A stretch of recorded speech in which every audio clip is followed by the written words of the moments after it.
Hello అండి, welcome to our channel. ఈరోజు మన రెసిపీ వచ్చేసి చికెన్ మెజిస్టిక్ అండి. రెస్టారెంట్ స్టైల్లో ఇంట్లో సింపుల్గా ఏ విధంగా చేయాలో చూద్దాము.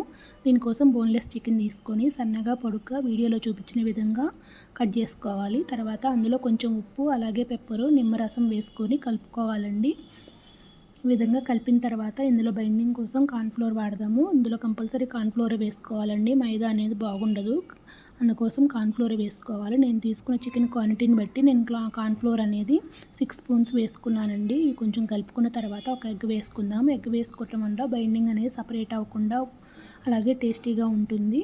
ఇవి మొత్తం బాగా కలిసేలాగా కలుపుకొని ఒక హాఫ్ అన్ అవర్ పక్కన పెట్టేసుకుందామండి. చూసారు కదా, ఈ విధంగా కలుపుకొని పక్కన పెట్టేసుకోవాలి. తర్వాత ఆయిల్ పెట్టి హాఫ్ అన్ అవర్ తర్వాత ఆయిల్ హీట్ అయిన తర్వాత 1 బై 1 ఇలా ఈ విధంగా వేసుకుందాము. మీడియం ఫ్లేమ్లో పెట్టుకోండి స్టవ్ అనేది, లేదంటే చికెన్ అనేది గట్టిగా అయిపోతుంది, ఉడకదండి లోపల. అందుకని మీడియం ఫ్లేమ్లో పెట్టుకొని ఫ్రై చేసుకోండి. చూసారు కదా, వీడియోలో చూపించిన విధంగా ఫ్రై అయితే సరిపోతుందండి. మరీ ఎక్కువగా ఫ్రై అవ్వాల్సిన అవసరం లేదు. ఎక్కువగా ఫ్రై అవ్వటం వల్ల చికెన్ పీస్ అనేది గట్టిగా అయిపోతుంది. ఇలాగే మిగిలినవన్నీ కూడా ఫ్రై చేసి పక్కన పెట్టేసుకుందాము. ఇప్పుడు వేరొక ప్యాన్లో ఆయిల్ వేసి ఆయిల్ హీట్ అయిన తర్వాత వెల్లుల్లి అలాగే పచ్చిమిర్చి, ఈ వెల్లుల్లి పచ్చిమిర్చి అనేది ఫ్లేవర్ చాలా బాగుంటుందండి, అందుకని కొంచెం ఎక్కువగానే వేసుకోండి. తర్వాత జీడిపప్పు ఆనియన్ వేసుకొని హై ఫ్లేమ్లో పెట్టుకొని బాగా ఫ్రై చేసుకోవాలి. తర్వాత కరివేపాకు కూడా ఎక్కువ వేసుకుంటేనే ఫ్లేవర్ బాగుంటుంది. మొత్తం బాగా ఫ్రై అయ్యేలాగా ఫ్రై చేసుకున్నాం కదా. ఇప్పుడు ఫ్రై అయినవి చూసారు కదా. ఇప్పుడు మనం కొంచెం పసుపు అలాగే 1 స్పూన్ కారం, 1 స్పూన్ ధనియాల పొడి, మీరు కొంచెం స్పైసీ ఇష్టపడే వాళ్ళైతే కొంచెం ఎక్కువ పచ్చిమిర్చి కొంచెం ఎక్కువ కారం వేసుకోండి.